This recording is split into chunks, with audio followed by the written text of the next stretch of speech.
पश्चिम बंगाल विधानसभा चुनावों में बीजेपी को मिली शिकस्त पार्टी के उम्मीदों पर पानी फेर गई। ममता बनर्जी के किले को भेदने का सपना बीजेपी का अधूरा रह गया। अमित शाह की चाणक्य नीति भी गलत साबित हुई और ममता बनर्जी के आगे बेदम पड़ गई। विधानसभा चुनावों में बीजेपी को जिस फैक्टर से सबसे ज्यादा भरोसा था वो ही उसके काम नहीं आया और बंगाल में सत्ता पाने की अभिलाषा अधूरी रह गई।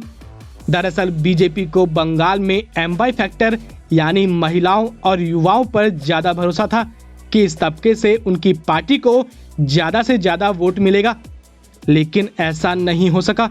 महिलाओं और युवाओं ने बीजेपी के मुकाबले टीएमसी को बंगाल के लिए बेहतर समझा और एक बार फिर टीएमसी की सरकार बनवाई।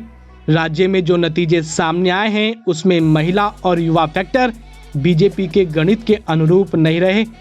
बीजेपी ने इन दोनों वर्गों पर सबसे ज्यादा दांव लगा रखा था।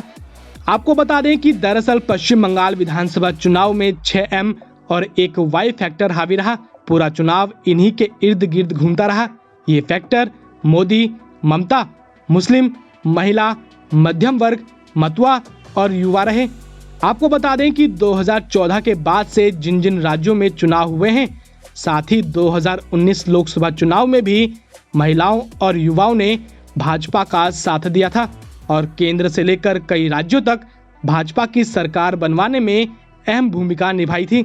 लेकिन पश्चिम बंगाल विधानसभा चुनावों में एमवाई फैक्टर बीजेपी के काम नहीं आया और पार्टी को हार का सामना करना पड़ा।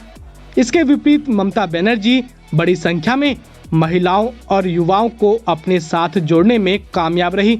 ममता बनर्जी को अपनी सरकार की तरफ से महिलाओं के हित के लिए चलाई गई योजनाओं का लाभ मिला।